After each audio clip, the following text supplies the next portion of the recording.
Party అంతా నాదే అన్నట్టు వ్యవహరిస్తారు ఆమె. జిల్లాలో ఎక్కడేం జరిగినా తెగ హడావుడి చేసేస్తారు. పార్టీ ఫోకస్ అంతా తనపైనే ఉండేలా అవసరం ఉన్నా లేకపోయినా మీడియా ముందుకొచ్చి డైలాగ్స్ దంచుతారు. వివాదాస్పద కామెంట్స్తో చర్చనీయాంశం అవుతూ ఉంటారు. అయితే అదంతా పార్టీలో కీ రోల్ కోసమే. అయినా ఆమెకు మాత్రం అధిష్టానం గట్టి షాకే ఇచ్చిందట.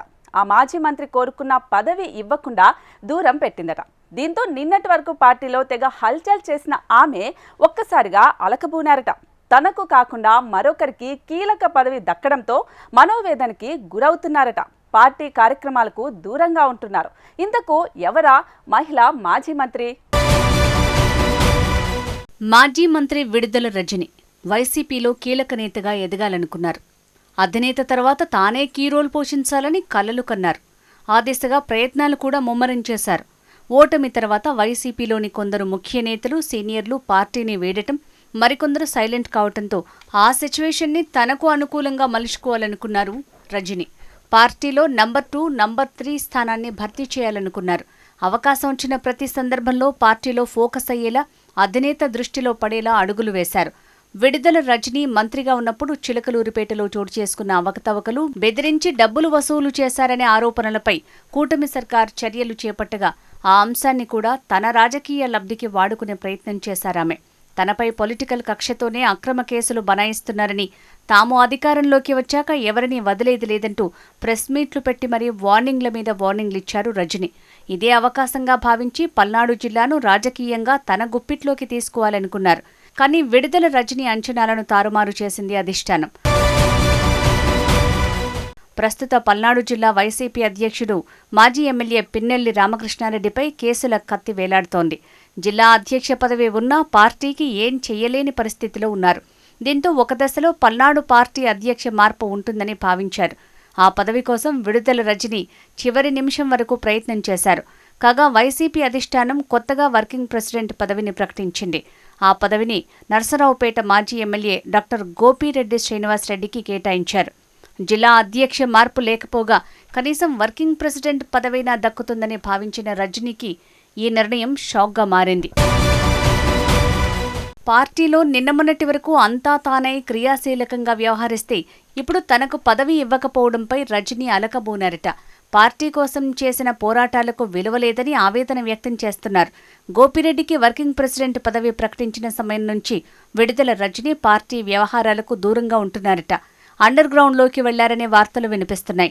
ముఖ్య నేతలకు రజనీ గురించి సమాచారం లేదు. తాను కోరుకున్న పదవి రాని కారణంగా రజనీ పార్టీ వ్యవహారాలకు దూరంగా ఉన్నారని ప్రచారం సాగుతోంది. తాను జగన్ను నమ్మితే తనకు జగన్ హ్యాండ్ ఇచ్చారనే అభిప్రాయంతో రజనీ ఉన్నట్లు తెలుస్తోంది. మరి ఇప్పుడు రజనీ తదుపరి అడుగులేంటి? రాజకీయంగా ఏం చేయబోతున్నారు అనేది తేలాల్సి ఉంది. వైసీపీలో కీ రోల్ పోషించాలని కలలుగన్న రజనీకి ఇప్పుడు ఏ పదవి లేకుండా పోవడంతో ఆమె మనోవేదనకు గురయ్యారట. పల్నాడు జిల్లా వైసీపీ పగ్గాలు వస్తాయనుకుంటే అది లేదు. పోనీ కొత్తగా తెరపైకి వచ్చిన వర్కింగ్ ప్రెసిడెంట్ పదవి కూడా అందకుండా పోయిందనే అసంతృప్తికి లోనయ్యారట. తనకు కాకుండా గోపిరెడ్డి శ్రీనివాసరెడ్డికి పదవి ఇవ్వడంపై ఆమె పెదవి విరుస్తున్నారట. పార్టీ ఓటమి అనంతరం జిల్లాలోని వైసీపీ నేతలు సైలెంట్ అయితే తాను మాత్రం కేసులకు భయపడకుండా పోరాడితే తనను అధిష్టానం గుర్తించటం లేదని, పల్నాడు జిల్లాను గుప్పిట్లో పెట్టుకుని చక్రం తిప్పాలని చూస్తే ఇదేంటి ఇలా అయింది అని మదన పడుతున్నారట రజని. అయితే ఆమెకు పదవి దక్కకపోవడంపై భిన్న వాదనలు వినిపిస్తున్నాయి. జిల్లాలోని లీడర్ను, క్యాడర్ను సమన్వయం చేసుకుని పార్టీని నడిపించే సమర్థత లేదని అధిష్టానం ఆమెను పక్కనబెట్టిందా, లేక రజనీ పెత్తనాన్ని భరించలేకే పార్టీ నేతల సూచనలతో ఆమెను దూరం పెట్టారా అన్న చర్చ జరుగుతోంది. వైసీపీ హయాంలో మంత్రి పదవి ఇస్తే అవినీతి ఆరోపణలు రావడంతో ఆమెపై కూడా కేసుల కత్తి వేలాడుతోంది. వీటిని దృష్టిలో ఉంచుకుని వర్కింగ్ ప్రెసిడెంట్గా మరొకరికి ఛాన్స్ ఇచ్చారా అనే వాదనలు పొలిటికల్ సర్కిల్లో జరుగుతున్నాయి. ఖాయం అనుకున్న హోదా చేజారటంతో విడుదల రజనీకి ఊహించని ఎదురుదెబ్బ తగిలింది. ఇప్పుడు ఆమె తన ఒక్క నియోజకవర్గానికే పరిమితం కావాల్సి వచ్చింది. దీంతో ఆమె ఏదో అనుకుంటే ఇంకేదో జరిగిందని ఆ పార్టీ వర్గాల్లో చర్చ జరుగుతోంది. 2019 ఎన్నికల్లో చిలకలూరిపేట నుంచి ప్రత్తిపాటి పుల్లారావుపై గెలుపొందారు రజని. వైసీపీ అధినాయకత్వం వద్ద పలుకుబడితో మంత్రి అయ్యారు.